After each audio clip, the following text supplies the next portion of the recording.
आपने अभी तक हमारा चैनल सब्सक्राइब नहीं किया तो फौरन सब्सक्राइब कीजिए, साथ ही बेल आइकॉन पर क्लिक करें ताकि मजीद आने वाली वीडियो जो हम वक्तन फवक्तन आपके लिए इस चैनल पर अपलोड करते हैं वो आपको वक्त पर मिलती रहें।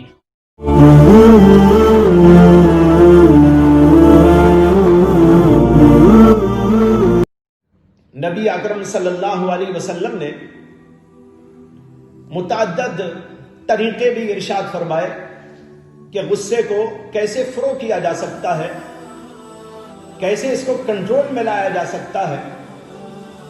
एक तरीका यह बताया कि जब गुस्सा आए तो वुजू कर लेना, और एक तरीका यह बताया कि पानी पी लेना, और एक हदीस के अंदर यह फरमाया कि जिस आदमी को गुस्सा आए उस आदमी को चाहिए कि वो जमीन की तरफ जाए, यानी बैठ जाए। खड़ा है तो बैठ जाए, बैठा है तो लेट जाए। उलमा ने इसकी बड़ी अजीब हिकमत बयान की है कि अल्लाह के रसूल अलैहिस्सलातु वस्सलाम ने एक बात तो ये फरमाई कि अगर खड़ा हो तो बैठ जाए, बैठा हो तो लेट जाए। इसकी क्या हिकमत है? उलमा इसकी हिकमत ये बयान करते हैं, गुस्सा जो आता है उसकी वजह होती है तकब्बुर। आदमी के अंदर तकब्बुर की बीमारी है, तकब्बुर का मादा भरा हुआ है, इससे गुस्सा आ रहा है। ये मेरे सामने क्या, वो मेरे सामने क्या, उसकी क्या हैसियत, इसकी क्या हैसियत। गुस्सा आता है और गुस्से की कार्रवाइयां शुरू कर देता है। कभी किसी को गाली दे देता है, कभी किसी को मार दिया करता है, या गुस्सा उतारने की कोशिश करता रहता है। ये सब कुछ जो होता है इसके पीछे तकब्बुर कार फरमा होता है। जो जितना बड़ा मुतकब्बिर उसको उतना ही ज्यादा गुस्सा। उलमा कहते हैं कि अल्लाह के नबी अलैहिस्सलातु वस्सलाम ने इसी हिकमत की बुनियाद पर यह तालीम दी है कि जो आदमी खड़ा हुआ हो उसको चाहिए वो बैठ जाए, और जो बैठा हुआ हो वो लेट जाए। क्यों? इसलिए कि तकब्बुर की बीमारी तवाज़ो के लाने से खत्म होती है। अब यहां तवाज़ो कैसे आएगी?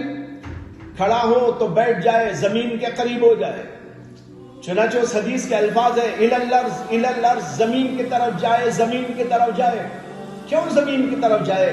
जमीन में आजिजी है, जमीन में इंकिसारी है। जमीन को देखो, आप रोनते हैं, उसके ऊपर पता नहीं क्या क्या चीजें डालते हैं, गंदगियां उसके ऊपर डाली जाती हैं। आप उस पर पेशाब भी कर देते हैं, उसके ऊपर पाखाना कर देते हैं, उसके ऊपर थूक डाल देते हैं, उसके ऊपर आप अपने कदमों को रखकर रोकते चलते रहते हैं। लेकिन कभी भी जमीन आपसे नहीं पूछती कि मेरे ऊपर तुमने क्यों किया है, पेशाब क्यों किया, पाखाना क्यों किया, मेरे ऊपर थूक क्यों दिया, मेरे ऊपर तुमने जो है कदम जमा के चलना क्यों शुरू क्यों कर दिया। जमीन कभी आपसे नहीं पूछती। क्यों? उसके अंदर तवाज़ो है, वो समझती है मैं तो इसी की मुस्तहिक हूं। जिस बंदे में तकब्बुर हो, अल्लाह के नबी अलैहिस्सलातु वस्सलाम उसको तालीम दे रहे हैं, जमीन की तरफ जाओ, जमीन से करीब हो जाओ, ताकि तुम्हारे अंदर भी जमीन की तवाज़ो पैदा हो जाए। जब तवाज़ो आएगी तो खुद ब खुद तुम्हारे अंदर से तकब्बुर निकलना शुरू हो जाएगा। अब तो बड़े बन के खड़े हो, लेकिन जरा जमीन की तरफ जाओ, जमीन पे लेट जाओ और जमीन से सीखो। बाज़ उलमा कहते हैं जमीन की तरफ अल्लाह के नबी ने जो इशारा दिया उससे मकसद ये नहीं है कि बैठ जाए, या ये मकसद नहीं है कि लेट जाए, बल्कि इसमें इशारा है तवाज़ो पैदा करने की तरफ। जमीन की तरफ का मतलब है जमीन की तरफ देखो और उससे तवाज़ो को सीखो। आपको मालूम है कि शैतान को अल्लाह ताला ने जब हुक्म दिया था फरिश्तों के साथ साथ कि सैयदना आदम अलैहिस्सलातु वस्सलाम के सामने सजदा करें, तो शैतान ने क्या कहा था? शैतान ने कहा कि मैं नहीं करूंगा। और उसकी जो बुनियाद उसने बताई थी उसके अंदर उसने कहा था अना खैरुम मिन्हु खलक़तनी मिन नार व खलक़तहु मिन तीन।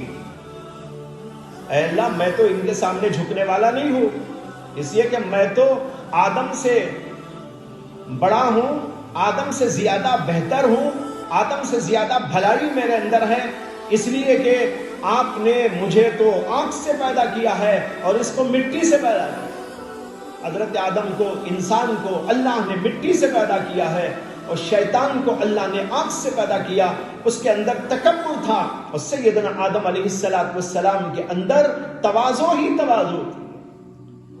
بہرحال بتانا یہ ہے کہ اللہ کے نبی علیہ السلام نے علاج یہ کیا اور بتایا کہ تواضع تمہارے اندر آنی چاہیے. جب تواضع آ جائے گی تو تمہارے اندر سے غصہ ختم ہو جائے گا. اس لیے کہ عام طور پر غصے کی وجہ دراصل یہی ہوتی ہے کہ انسان کے اندر تکبر ہوتا ہے.